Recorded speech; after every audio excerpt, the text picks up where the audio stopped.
Due to the vast power gap, villagers outside were swiftly defeated. The humiliated officer aiming at Hikaru was halted by the commander. Was he seeking fame? They then confiscated all their weapons, but the villagers had no intention of surrendering until they saw their princess appear, which eased their minds a bit. Hikaru was devastated by his father's death. He didn't want to see anyone else get hurt for no reason. Once everyone gathered, Commander Kushana was ready to speak. They were from the neighboring country of Nausicaa, here to tidy up the small nations near the Fuhai.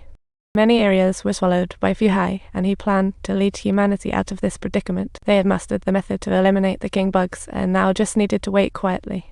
Suddenly, the shaman appeared, forbidding anyone from destroying the Fuhai fort. She elaborated on the creation of Fuhai, suggesting that humanity's reckless exploitation was their punishment, and perhaps the king's death hastened the situation. Upon hearing that the king had died by their hands, the villagers became restless, but upon seeing Hikaru's royal expression, everyone could only surrender. Hikaru had to seek opportunities. All they could do was obey orders. Villagers were used as laborers to surrender the war divine embryo to the state, likely due to Pidgeot's crashed ship. So they planned to hatch the divine embryos here. To control the nation, Kushana decided to go back for a cleanup. Don't get me wrong, I'm not asking for your opinions. Bringing the princess to Pidgeot. They really are pulling out all the stops. You all can decide for yourselves, but be ready to leave tomorrow.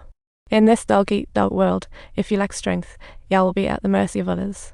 They planned to take the princess hostages and loot rare resources. Meanwhile, Yuba quietly approached to leave. He returned later for chances, aiming to stop the divine embryo's emergence. That night, Yuba opened Hikaru's empty room. Luckily, the actions of a squirt caught his attention, and to his surprise, there was a passageway below.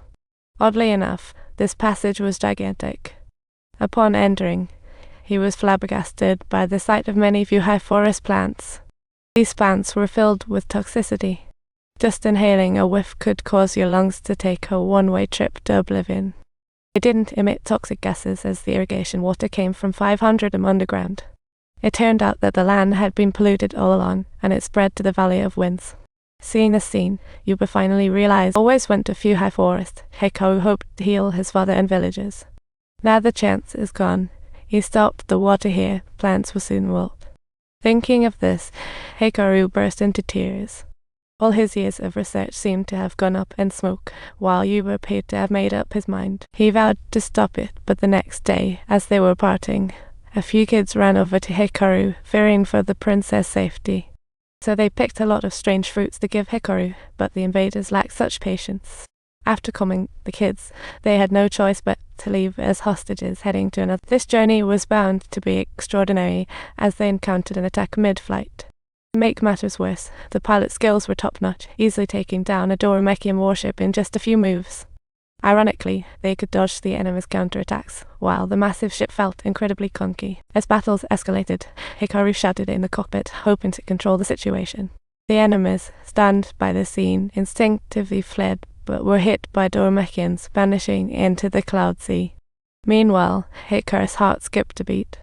He didn't have time to think too much because their warship was about to crash. Fortunately, there was a small aircraft below.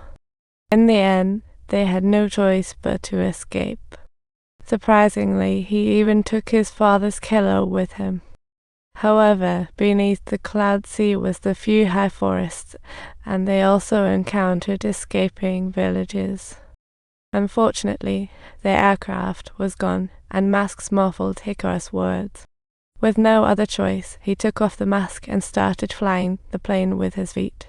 They reached the deepest part of the Fuhai forest.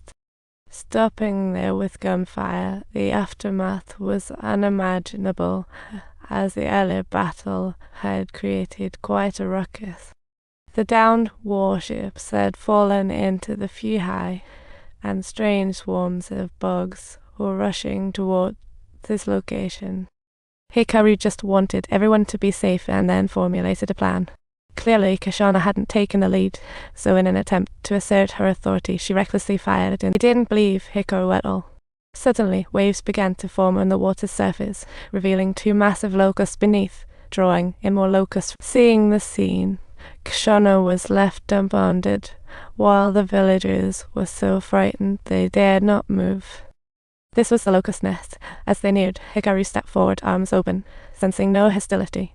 The locusts extended their tendrils and wrapped around Hikaru, allowing her to glimpse their memories. She saw a towering tree full of life, then returned to reality as locusts dispersed. Before long, the locusts in the forest erupted in chaos. Even those that had just left entered battle mode, heading toward the same place. Hikaru panicked at the bad turn. The Alliance took a glider and went alone to the locust scene. At that moment, a youth was fighting off the locusts. He was the same boy who had crashed due to Hikaru. Little did she know, the locusts seemed endless, and the incoming ones grew stronger.